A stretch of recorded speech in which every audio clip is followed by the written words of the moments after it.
Thank you Nitin. हा जान्हवीसाठी आणि माझा. तुम्ही सकाळपासून 2दा चहा प्यायलाय, कारण मगाशी जान्हवी ताईसाठी आणलेला चहा तुम्हीच प्यायलात ते बघितलंय मी. ताई हा तुझ्यासाठी. कसला अतिशहाणा आहे हा, कसला उद्धटपणे बोलतो. असं काही नाहीये ग. ही आली बॉसची चमची आणि जगाची पुळकेश्वर. काय म्हणाले ते खडूस तुला? सर. हो, या ऑफिस मध्ये एकच खडूस आहे. सर. अर्थात. गीता गप्प बसा. तू दरवेळी त्या विचारांना असंच बोलतस. बिचारे? कुठल्या अँगलने बिचारे वाटतात तुला ते? एनिवेज, काय बोलत होते इतका वेळ तुझ्याशी? काय नाही, लग्नाबद्दल बोलत होते. लग्नाबद्दल? आणि आपण दोघी सकाळी लग्नाबद्दल बोलत होतो त्याचं काय? टाळलंस मला? आता सांग ना, काय वाटतं तुला? अगं, वाटायचं काय लग्नाबद्दल, ते करायचं असतं. लग्न झाल्यानंतर असं सॉलिड वाटतं का? म्हणजे असं खूप सुखी वगैरे झाल्यासारखं वाटतं का? चित्रपटात दाखवतात ना किंवा नाटकात दाखवतात तसा शेवट असा असतो की मुलगा आणि मुलगी एकमेकांशी लग्न करतात आणि मग त्यांचा सुखी संसार सुरू होतो, असं काहीतरी. तिथून तर खरी सुरुवात होते. काय सांगतेस? म्हणजे जे असं गोड गोड दाखवतात तसं काहीच नसतं. असतं ना, लग्नाचा अनुभव हा छानच असतो, पण लग्न म्हणजे फक्त अक्षता किंवा 7 फेरे नसतात ग. ती कमिटमेंट असते. तुला लग्न आधी वाटत होतं त्यापेक्षा चांगलं वाटतंय की नाही? वाटतंय ना, नक्कीच वाटतंय. म्हणजे स्टेबल वाटतं. लग्न आधी ना आपला एक शोध चालू असतो, तो थांबतो ना ग, संपून जातो. त्यामुळे असं स्थिर वाटतं. आनंदी वाटतंय? अगं गीता, त्याचा लग्नाशी काय संबंध? म्हणजे लग्न न केलेल्या व्यक्ती सुद्धा आनंदी असूच शकतात, आणि लग्न झाल्यावरही माणसं सुखी राहतात. तुझ्या आयुष्यात काय बदललंय ते तरी सांग ना. अगं सगळंच बदललंय. माझं घर बदललंय, पत्ता बदललाय, काही प्रमाणात माझी लाईफस्टाईल सुद्धा बदलली आहे. आणि तू?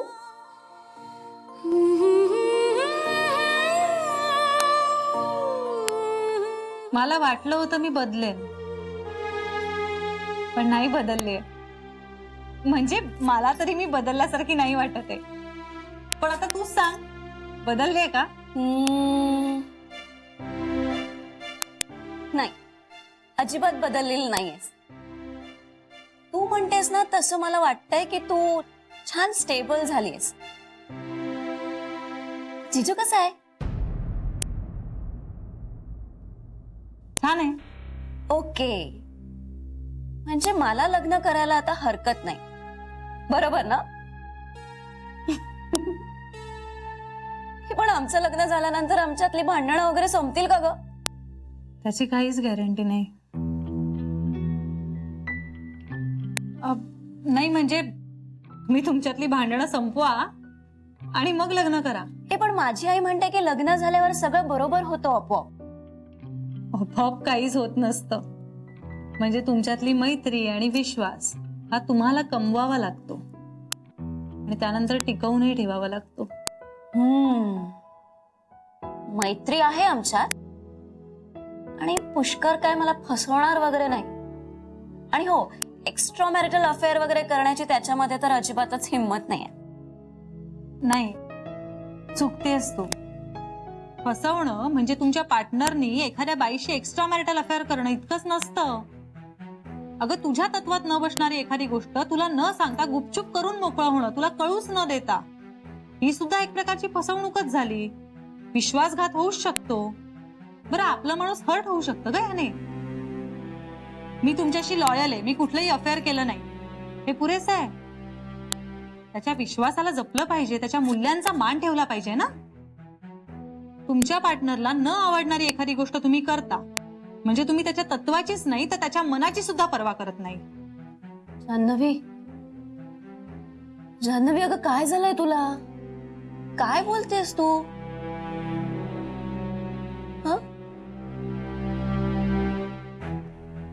काय झालंय? नाही, काही नाही. अगं काही नाही. चल कामाला लाग, सर ओरडतील.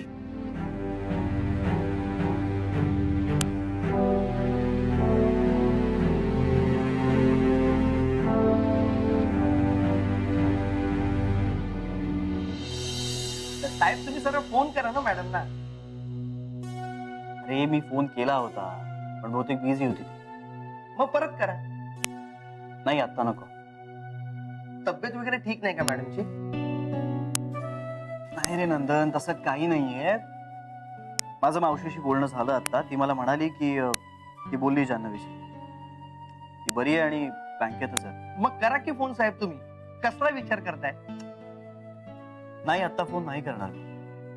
कारण मी तिला फोन केलेला होता हे तिला दिसलंच असेल ना, तिच्या मोबाईलवरती मिस कॉल्स दिसले असतील तिला. ज्या अर्थी तिने मला कॉल बॅक केलेला नाही त्या अर्थी एकतर तिच्याकडे आता बोलायला वेळ नसेल किंवा बोलायची इच्छा नसेल आता. साहेब इच्छा कशी काय नसणार? कामात असतील मॅडम. नाही रे, माझा मिस कॉल बघितल्यानंतरही संध्याकाळपर्यंत एकदाही कॉल करत नाही असं नाही होत. मग आजच का झालं असं? तेच तर माहित नाहीये ना. आता तुमचा संसार खऱ्या अर्थाने सुरू झाला साहेब. म्हणजे हो म्हणजे बायको रागवलेली असते आणि का याचा नवऱ्याला अजिबात थांग पत्ता नसतो. तुझं पण होतं असं? कितीतरी वेळा साहेब. आणि जगातल्या सगळ्या नवऱ्यांचं असंच होतं. म्हणजे काय? हा, आपण तिला बरं वाटावं किंवा आपलं तिच्यावर किती प्रेम आहे हे तिला कळण्यासाठी काहीतरी करतो, पण नेमकं तेच तिला आवडत नाही. ती भडकलेली असते. नाही नाही, म्हणजे काय नक्की मला कळलं नाही. आता परवाच घ्या ना साहेब, माझ्या बायकोच्या माहेरून तिची लांबची आत्या मुंबईत आली. मुंबईत त्यांचं कोणीच नव्हतं. हिला बरं वाटावं म्हणून आत्याला आम्ही आमच्या घरी राहायला सांगितलं. तिच्यासाठी छान साडी आणली. पण झालं उलटच. माझी बायको माझ्यावरच रागवली, बोलायचीच बंद झाली. मला काहीच कळेना. मी आपला विचार करतोय. मग मला कळलं की आत्यानी त्यांच्या घरी गेल्यावर माझ्या बायकोला कधी चहा विचारला नाही किंवा हातावर चिमूटभर साखर ठेवली नाही. म्हणून हिचा राग आत्यावर. कमाल आहे. कमालच आहे साहेब. बायको म्हणजे कमालच असते. रोज नवा धक्का. नाही रे, पण जान्हवी अशी नाहीये. साहेब मुलीची बायको झाली ना की सगळ्या बदलतात. नाही, जान्हवी अशी नाही बदलणार, खात्री आहे मला. असं असेल तर डायरेक्ट फोन करा ना आणि सांगून टाका काय ते आय लव्ह यू म्हणून. नाही आत्ता नको, नंतर सांगेन. येतो मी. ए नंदन, हा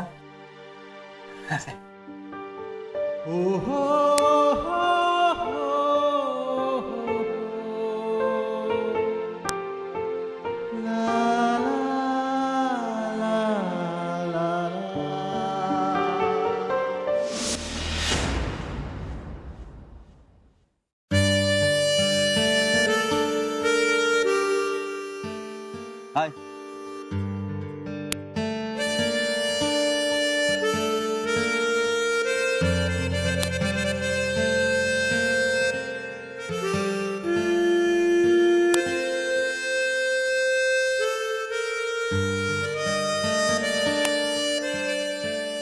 श्री तू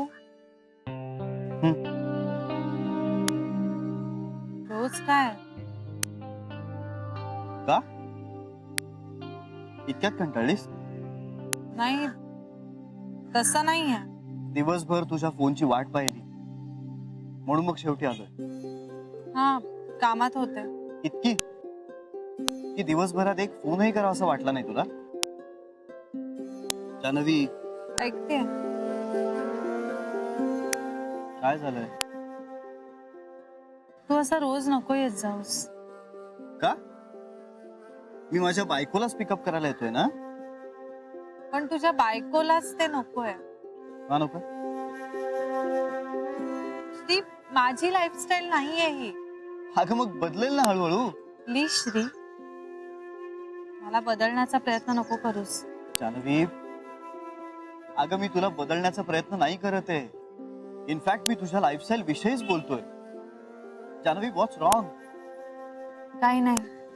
जान्हवी, काय झालंय? का अशी वागतेस तू? आपण घरी जाऊया. जान्हवी, सांग ना मला काय झालंय? श्री प्लीज आपण निघूया.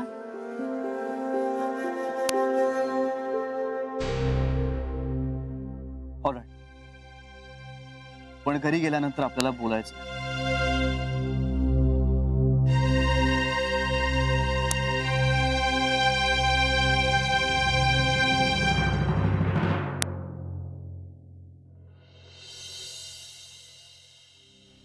वहिनी अहो असं काय करताय, नका ना रडू.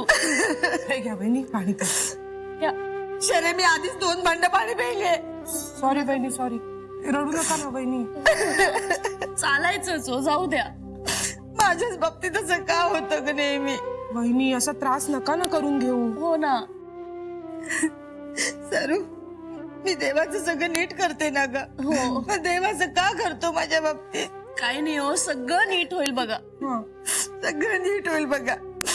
काय नीट होणार आहे, काय होणार नाहीये. नाही असं नका बोलू, सगळं खरंच नीट होईल. हे घ्या तुम्ही पाणी प्या. अगं बाई काय झालं, तू रडतेस का इंदू वहिनी?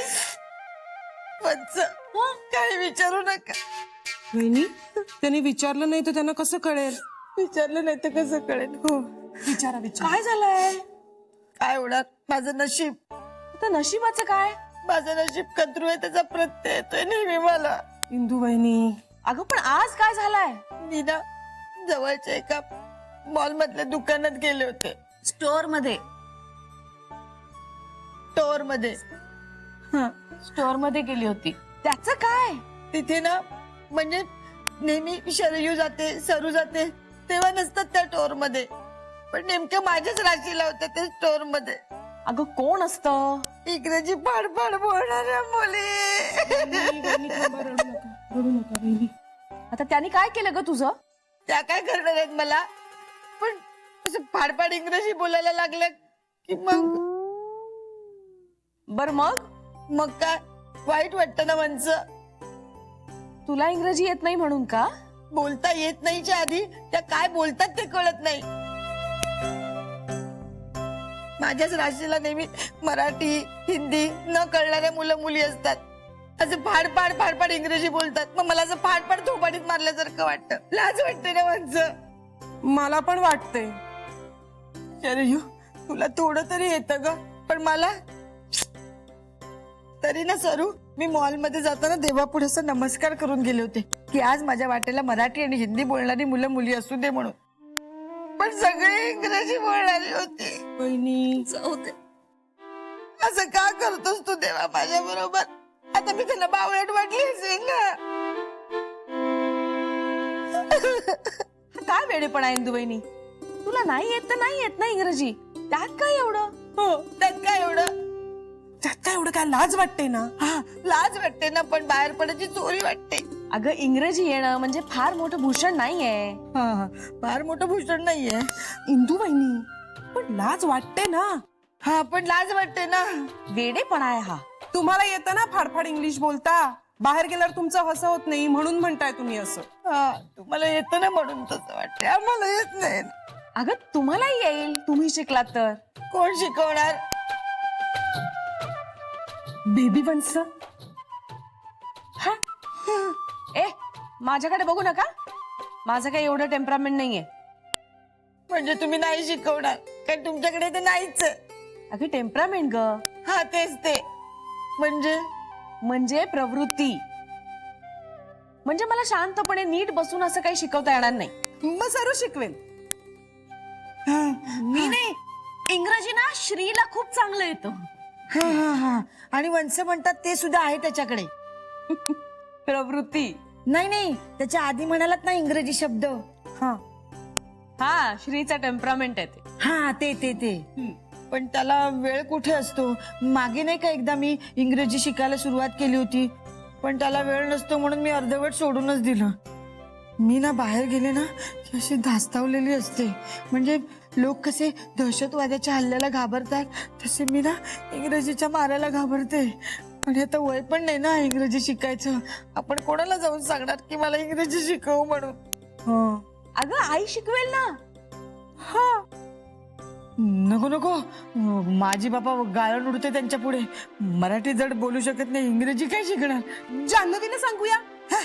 तिला काय येणार आहे एवढं इंग्रजी. आणि भाषा शिकवणं काही येडा गबाळाचं काम नाहीये. हा येऱ्या गबाळ्याचं काम नाहीये.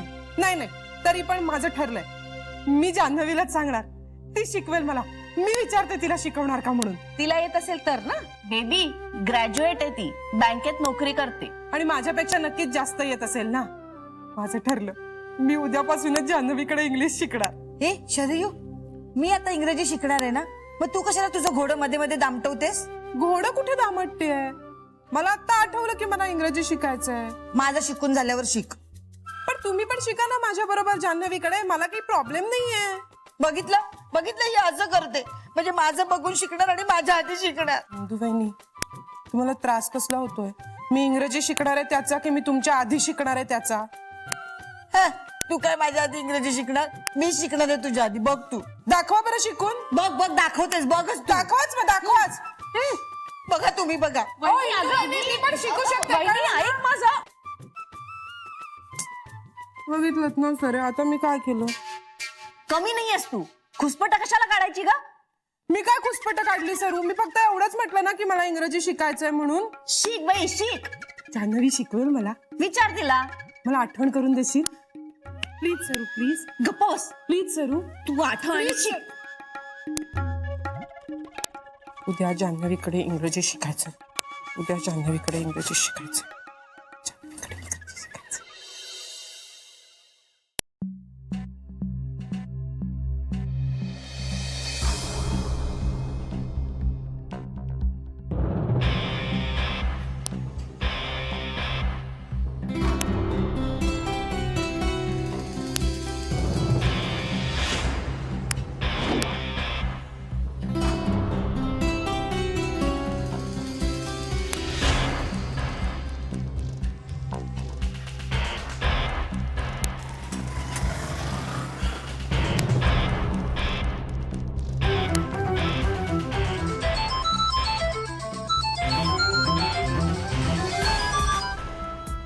हॅलो, हो आताच सुटलोय, इथेच थांबलोय.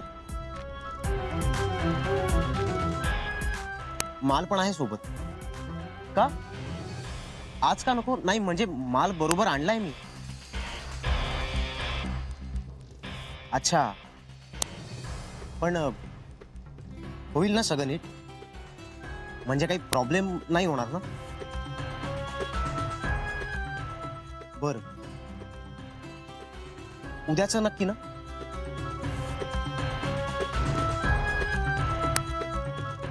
नाही नाही, अहो घरून आणलाय मी माझ्या. हो हो ठीक आहे. बरं, उद्याच नक्की ना? म्हणजे नाही, कसं आहे, माल घेऊन असं फिरणं म्हणजे थोडं टेन्शन येतं ना. ओके, चालेल, बाय.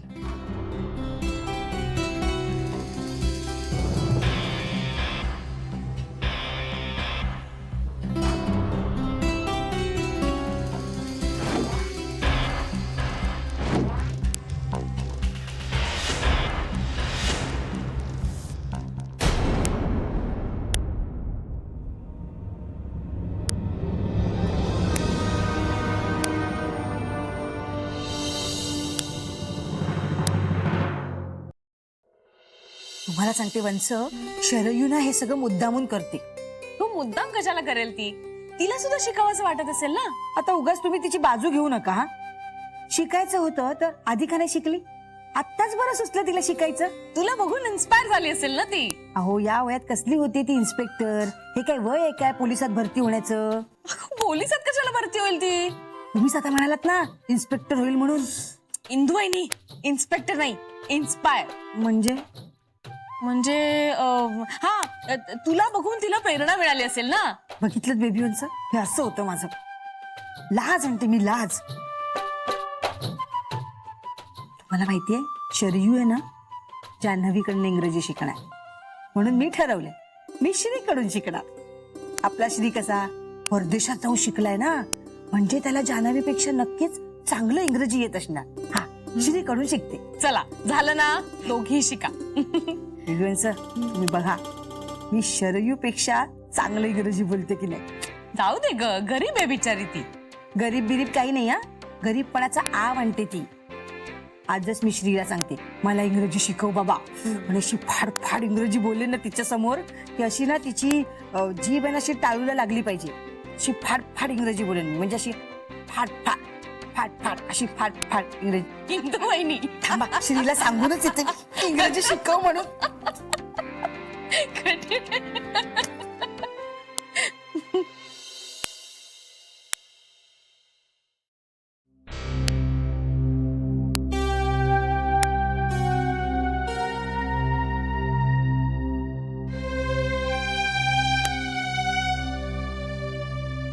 जान्हवी काय झालंय?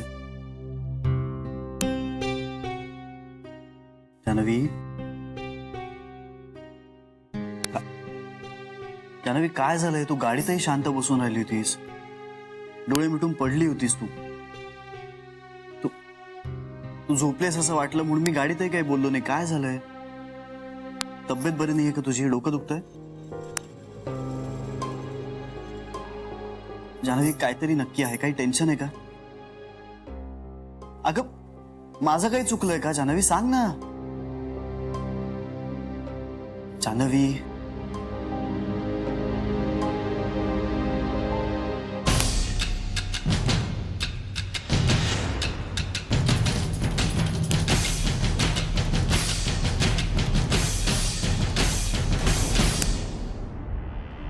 काय आहे?